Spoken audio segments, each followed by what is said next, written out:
Exercice thérapie cognitivo-comportementale. Il existe de nombreux exercices cognitivo-comportementaux différents. Nous portons à votre attention les plus efficaces et les plus populaires d'entre eux.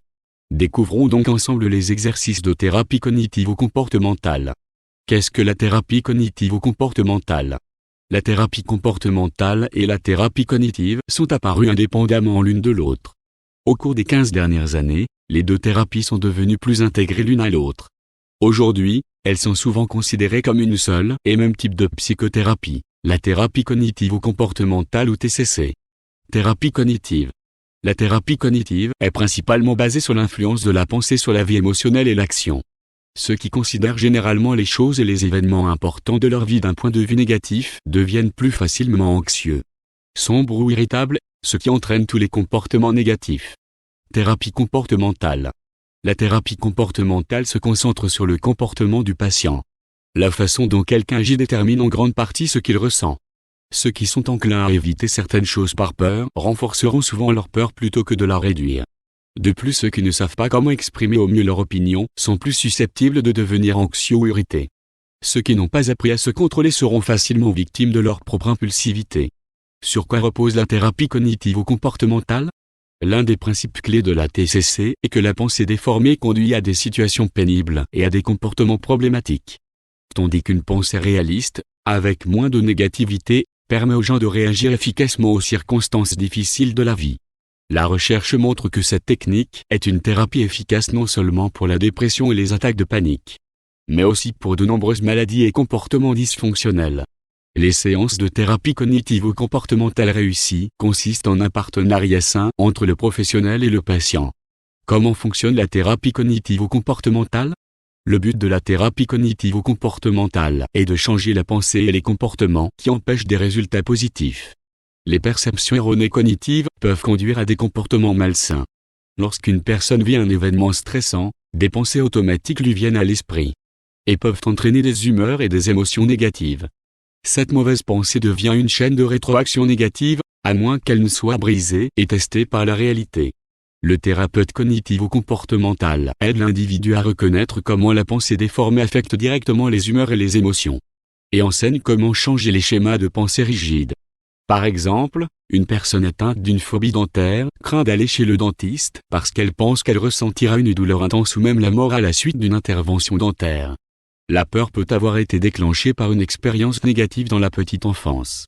Une personne atteinte de cette phobie peut perdre le sommeil, ressentir une anxiété extrême et négliger de prendre soin de ses dents. Quels exercices de psychologie sont inclus dans la thérapie cognitivo-comportementale ? Il existe de nombreux outils et techniques utilisés en TCC, dont beaucoup se sont propagés du cadre thérapeutique à la vie quotidienne. Les techniques et outils énumérés ci-dessous font partie des pratiques de TCC les plus courantes et les plus efficaces. Faire un journal quotidien est un des exercices de la thérapie cognitivo-comportementale. Cette technique est un moyen de récolter des données sur nos humeurs et nos pensées quotidiennes. Démêler les distorsions cognitives. C'est l'un des principaux objectifs et peut être pratiqué avec ou sans l'aide d'un thérapeute. Pour démêler les distorsions cognitives que nous possédons, nous devons d'abord savoir à quelles distorsions nous sommes les plus vulnérables. Une partie de cela implique d'identifier et de défier nos pensées automatiques nuisibles. La restructuration cognitive est un des exercices de la thérapie cognitivo-comportementale.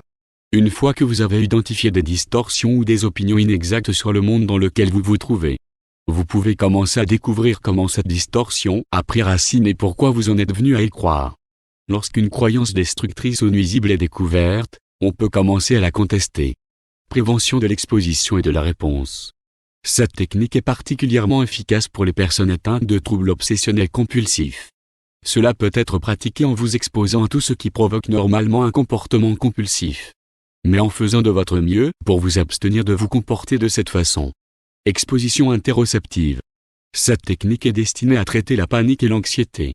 Cela implique une exposition à des sensations corporelles et redoutées afin de susciter une réponse, d'activer toute croyance inutile associée aux sensations, de maintenir les sensations sans distraction et de permettre de nouvelles connaissances. Elle est destinée à aider le patient à voir que les symptômes provoqués par la panique ne sont pas dangereux, bien qu'ils puissent être gênants. Exposition à la peur. S'adresse spécifiquement à ceux qui souffrent de cauchemars.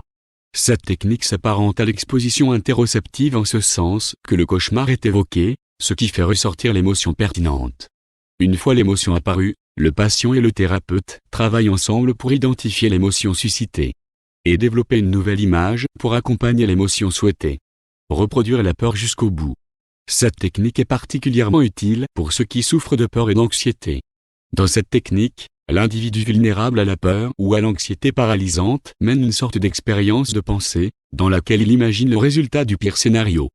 Permettre à ce scénario de se dérouler peut aider l'individu à reconnaître que même si tout ce qu'il craint se produit, tout ira probablement bien. Relaxation musculaire progressive. C'est une technique familière pour ceux qui pratiquent la pleine conscience. Enseigne à détendre un groupe musculaire à la fois jusqu'à ce que tout le corps soit dans un état de relaxation totale. Respiration relaxante. Il existe de nombreuses façons de se détendre et d'apporter de la régularité à votre respiration, ce qui vous permet d'aborder les problèmes d'un point de vue équilibré, facilitant une prise de décision plus efficace et rationnelle. Ces techniques peuvent aider les personnes souffrant de diverses maladies et affections mentales, notamment l'anxiété, la dépression et les attaques de panique, et peuvent être pratiquées avec ou sans les conseils d'un thérapeute.